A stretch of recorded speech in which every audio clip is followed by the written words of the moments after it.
आयुष के पापा के लिए लाई थी ये, सिकुड़कर आयुष के नाक का हो गया है। हमारी खूबसूरत साड़ी का तो रंग ही उड़ा दिया। इसीलिए अपनाए सही डिटर्जेंट, धो डाला का एडवांस फॉर्मूला जो दे कपड़ों को नई चमक और साथ ही सिकुड़ने से बचाए, चले ज्यादा और पैसे बचाए। इसीलिए अब से जो धोए। नमस्कार, पाठशाला की वीकेंड वाली एक्स्ट्रा क्लास में आप सभी का स्वागत। मैं हूं सुशांत सिन्हा। आज एक्स्ट्रा क्लास में बात आपदा में भारत के विपक्ष को दिख रहे अवसर की। विपक्ष के कई नेता भारत में भी ऐसे हालात के सपने देख रहे हैं जैसे नेपाल में दिखे, जिन्हें सत्ता देने से बार बार देश की जनता ने नकार दिया। क्या अब उन्हें उम्मीद अराजकता वाले प्लान से है? समाजवादी पार्टी के नेता हों, कांग्रेस के नेता हों या फिर उद्धव ठाकरे वाली शिवसेना के, सब मुंगेरी लाल के सपने बुन रहे हैं।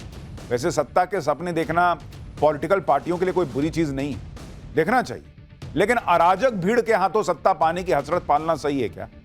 जिस तरह से नेपाल में मंत्रियों नेताओं को भीड़ ने निशाना बनाया, वैसे हालातों का जिक्र करते लगभग उकसाने वाली बातें कहना, पोस्ट करना, यह लोकतंत्र के लिए ठीक है क्या? इसी तरह बांग्लादेश और श्रीलंका में हुए तख्ता पलट के दौरान भी विपक्षी नेताओं की आंखों में एकदम से चमक आ गई थी। तब भी ऐसे ही बढ़ चढ़कर बयानबाजियों का दौर चला था। देखिए, भारत में अगर कुछ लोग नेपाल वाले सपने देख रहे हैं तो उनके सपने हकीकत में तो नहीं बदलने वाले। आज एक्स्ट्रा क्लास में आपको बताऊंगा इसकी वजह क्या है। क्यों मोदी देश के जेन जी की पहली पसंद बने हुए? क्यों विपक्ष की लाख कोशिशों के बाद भी लोकतांत्रिक व्यवस्था में अपने लिए उम्मीद की कोई किरण नहीं दिख रही? और क्या नेपाल वाला सपना उसी कुंठा से निकली बेचैनी है विपक्ष की? एक्स्ट्रा क्लास में एक एक पॉइंट आपको बताऊंगा, लेकिन शुरुआत इस रिपोर्ट के साथ। सब चीज इसी ओर संकेत करता है कि भाई लोकतंत्र के अंदर अगर आप जनता के अधिकारों को छीनेंगे तो उस पर फिर विद्रोह होता है।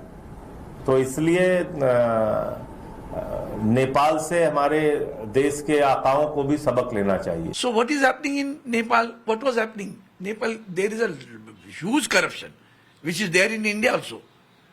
And that corruption is brought to the notice of the common man through the social media. बेचैनी जब गले तक पहुंचती है तो जुबान तर्क से भटक जाती है। कहीं ऐसा तो नहीं कि यही कांग्रेस और उसके साथी विपक्षी पार्टियों के साथ हो रहा है? विपक्षी नेता नेपाल के घटनाक्रम में भारत के लिए सियासी संकेत खोजने में लगे हैं। सभी नेता ये बताने में लग जाते हैं कि नेपाल भारत के माहौल में अंतर कुछ भी नहीं। वो कहते हैं मोदी सरकार में भ्रष्टाचार चरम पर है, भ्रष्टाचार सामने नहीं आ रहा क्योंकि दबाया जा रहा है।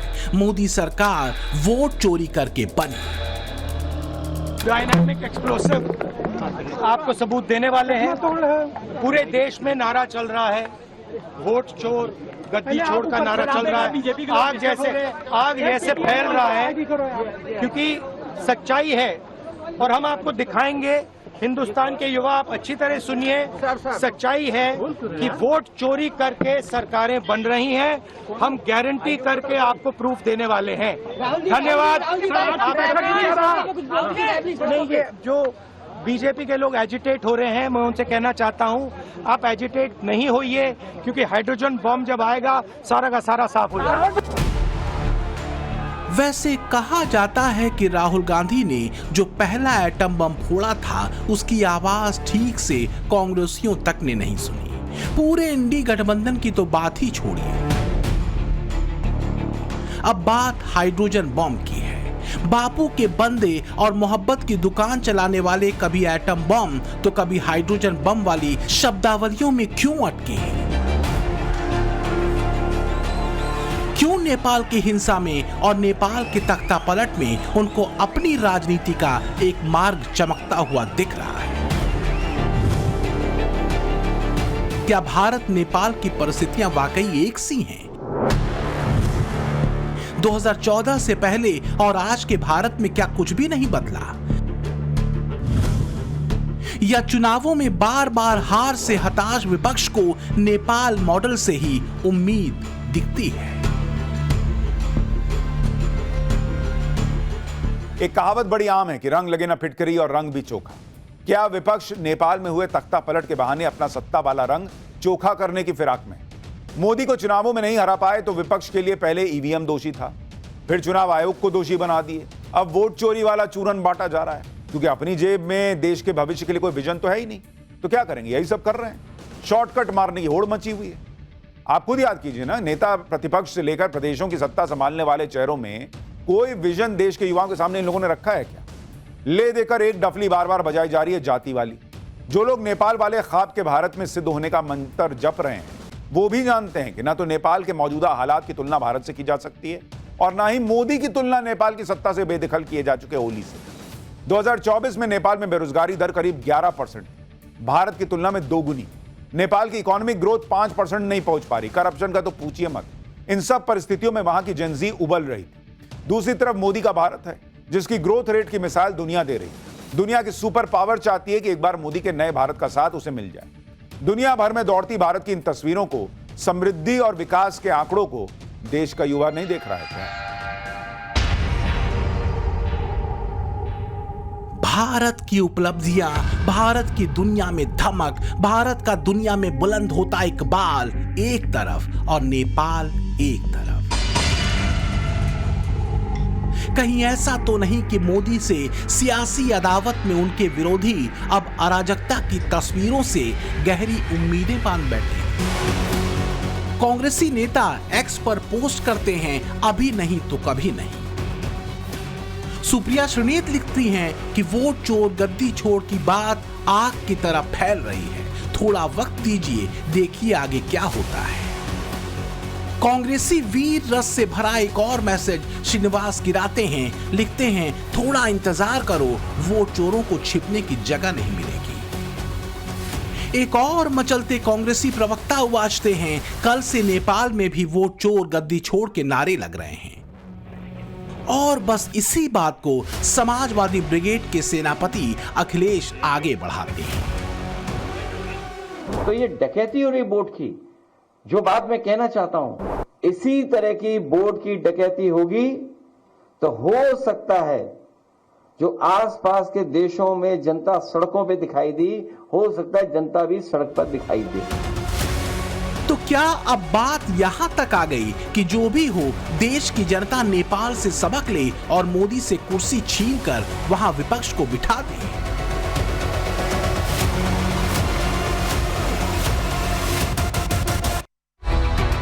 11 साल हो गए विपक्ष को मोदी की हार का सपना देखते हुए। दिक्कत यह है कि ब्रांड मोदी को काउंटर करने के लिए विपक्ष अभी तक अपना विजन देश के सामने नहीं रख पाया। वो ले देकर जाति भेद की राजनीति में अटका है, तुष्टीकरण के पुराने दांव में फंसा है और वोट बैंक के सिवा उसे कुछ और नहीं दिखता। तो क्या इसलिए विपक्ष भड़काने, उकसाने, भ्रम फैलाने और वोट चोरी जैसी काल्पनिक आरोपों के दाव को आजमा रहा है? Rather than being a constructive voice, they are more of destructive voice. आप ग्लोबली ऑपोजिशंस को देखिए, they always are a constructive voice, but यहाँ पर एक स्पेशल फीचर है कि नहीं, हम देश को आगे नहीं बढ़ने देंगे, उसमें हम लोगों को कंफ्यूज कर देते हैं, बिकॉज हम जीत तो सकते हैं।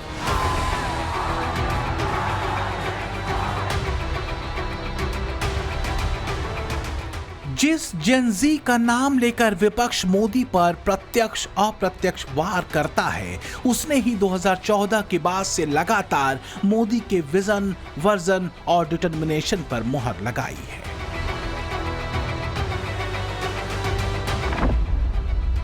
– 2024 के लोकसभा चुनावों में सिर्फ 25 से 35 साल के 40% से ज्यादा युवा वोटरों ने पीएम मोदी के चेहरे पर भरोसा किया और उन्हें वोट दिया। तो वहीं CSDS लोकनीति के सर्वे के मुताबिक 2024 लोकसभा चुनावों में अंडर 25 उम्र के युवाओं में बीजेपी को करीब 39% वोट मिले।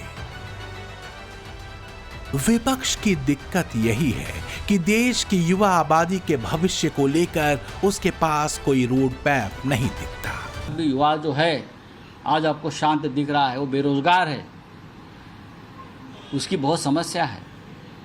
ये मोदी प्रधानमंत्री जी हमारे 80 करोड़ लोगों को मुफ्त राशन देता है, उसका मतलब क्या है? ये लोग गरीब आज भी है, 10 किलो राशन पर जी रहे हैं। नेपाल की हालत भी ऐसे ही है, ऐसी थी, और आप लोग भारत में भी यहाँ से पूरा पैसा विदेश में जा रहा है।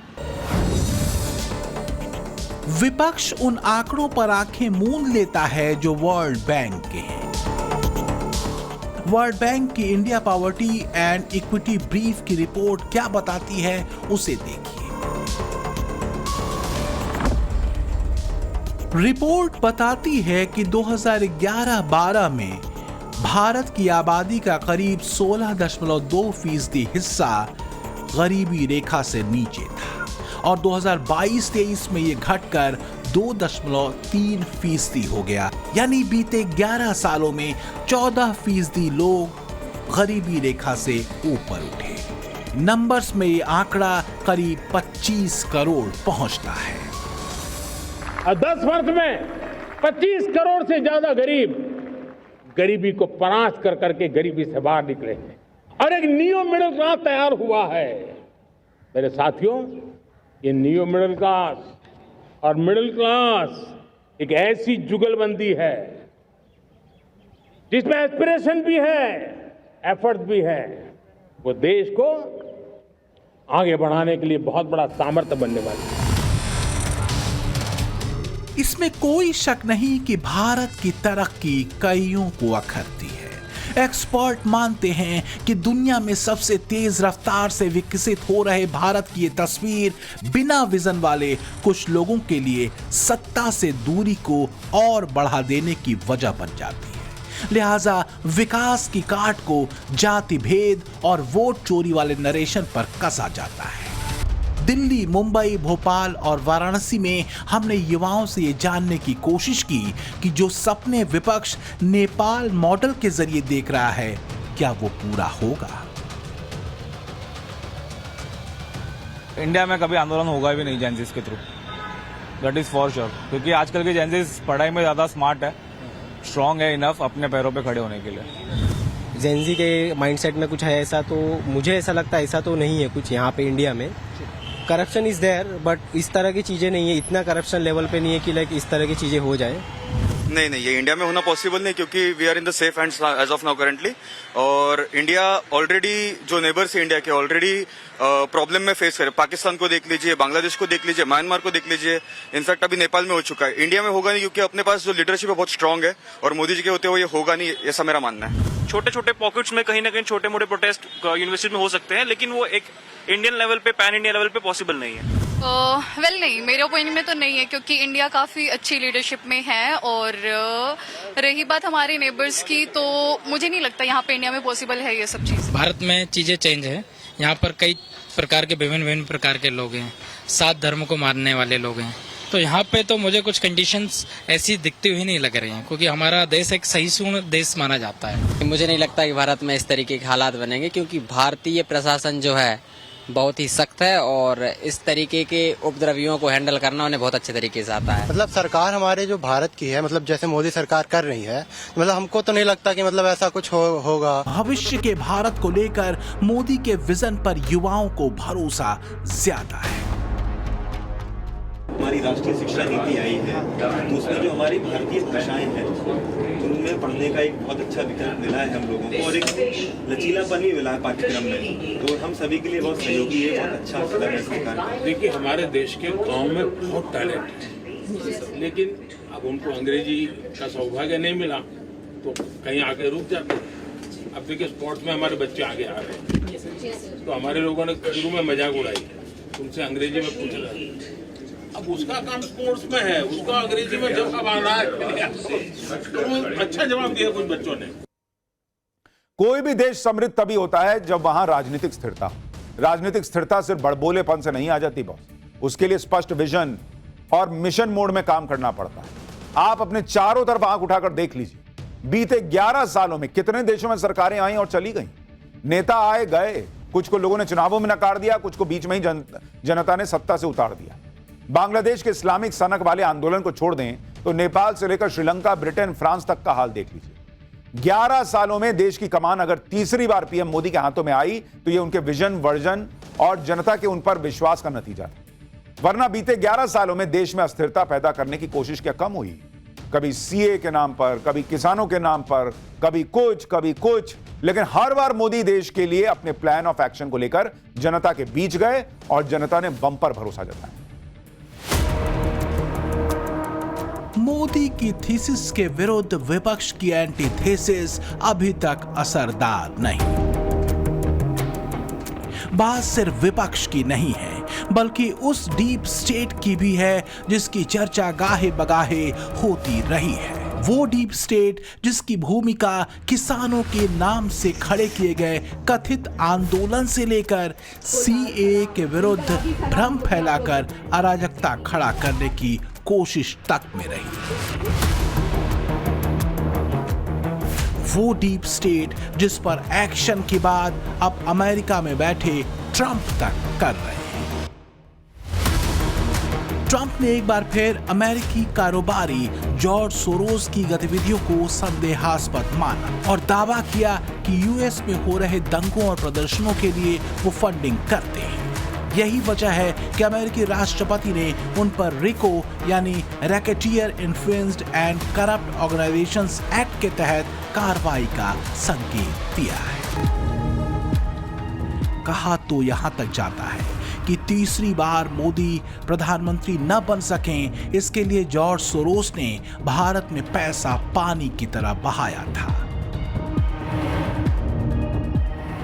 2024 के चुनावों से पहले टाइम्स नाउ नवभारत पर group editor in chief Navika Kumar और कंसल्टिंग एडिटर सुशांत सिन्हा के साथ इंटरव्यू में पीएम मोदी ने एक खास इकोसिस्टम के एक्टिव होने के सवाल पर क्या जवाब दिया था, उसे सुनना जरूरी है। प्रधानमंत्री जी, लेकिन मैं दिमाग में एक सवाल आता है कि आप हर बार जब चुनावी रैली में जाते हैं, आप कहते हैं कि भारत मेरे तीसरे टर्म में 3 नंबर की इकोनॉमी बनेगा। आप देश को आगे ले जाने की बात कर रहे हैं, आप एक ग्रोथ ट्रैजेक्टरी पे डालने की बात कर रहे हैं। आपको नहीं लगता कि एक इकोसिस्टम होगा जो ये भारत की बढ़ोतरी को रोकने की कोशिश करेगा, सिर्फ देश में नहीं बाहर भी? और इनमें कुछ लिंक नजर आता है कुछ? मुझे लगता है कि ये विरोध और जो तीव्रता है इसकी उम्र 4 जून तक है। 4 जून के बाद न उनकी हैसियत होगी न उनका हौसला होगा। सिर्फ और सिर्फ मेरे देश की ताकत होगी, मेरे देश का सामर्थ्य होगा, मेरे देश के लोकतंत्र का सामर्थ्य होगा, मेरे देश के 140 करोड़ नागरिकों का सामर्थ्य होगा और दुनिया भारत के लोकतांत्रिक सामर्थ्य को नए सिरे से देखना शुरू करेगी। और ये जो भी है, मैं देख रहा हूँ पूरी दुनिया भारत के चुनाव को इन्फ्लुएंस करने के लिए कोशिश कर रही है, जो कि उनको नहीं करना चाहिए। ये वो अपना ओपिनियन नहीं दे रहे हैं, अपना कमेंट नहीं कर रहे, वो इन्फ्लुएंस कर रहे हैं। लेकिन भारत में इन्फ्लुएंस नहीं कर पाएंगे। भारत के लोगों के बहुत सी अंदरूनी जो शक्ति होती है वो बड़ी जबरदस्त होती है। वो आपातकाल के चुनाव के बाद देश ने देख लिया है कि भारत का गरीब के मगर आदमी में भी लोकतंत्र, स्वतंत्रता, ये आदर्श क्या होते हैं उसने दिखाया है और इसलिए इसमें तो वो कुछ कर नहीं पाएंगे। मुझे पक्का विश्वास है कि जब दीपक बूझने को होता है ना तो लौ फड़फड़ाती है। सब मोदी के सामने मोर्चे एक नहीं कई हैं, बाहर और भीतर। मुद्दा सहमति और असहमति का नहीं, मुद्दा उन साजिशों का है जो मोदी विरोध के बैनर तले रची जाती रही हैं। ये बात देश का युवा भी जानता है कि मोदी और नया भारत क्यों कुछ लोगों को अखर रहा है। तो क्या यही वजह है कि जो लोग नेपाल मॉडल से आस लगाए बैठे हैं, उनके सत्ता स्वप्न की सिद्धि के लिए भारतीय युवाओं के पास कुछ भी नहीं? एक बात इस देश का युवा बखूबी समझता है कि देश के संविधान को जेब में रखना जरूरी नहीं होता, उसे ईमानदारी से जीना पड़ता है, दिल में लेकर चलना पड़ता है। कोई भी अगर नेपाल और बांग्लादेश जैसी अराजकता को क्रांति कहकर उसके भारत में भी फूटने के सपने देख रहा है तो एक तरह से संविधान की मूल भावना के साथ ही खिलवाड़ कर रहा है, क्योंकि बाबा साहब का संविधान देश में सुरक्षा, समानता और शांति को सुनिश्चित करने की बात करता है। हाँ, ऐसा नहीं है कि आंदोलन के लिए जगह नहीं है। अभिव्यक्ति की आजादी का अधिकार हमें संविधान देता है, तभी तो आजादी के बाद भी देश में कई आंदोलन हैं, लेकिन इन आंदोलनों की आत्मा अहिंसक और पवित्र रही। हिंसा और सड़कों पर अराजकता फैलाने को कभी भी देश की जनता ने स्वीकार नहीं किया। बीते 11 सालों में कुछ लोगों ने कभी सीए के नाम पर, कभी किसान के नाम पर अराजकता की तस्वीरों को आंदोलन की शक्ल देने की कोशिश की, तो उन्हें भी देश की जनता ने जवाब दिया और मोदी को सत्ता सौंपी।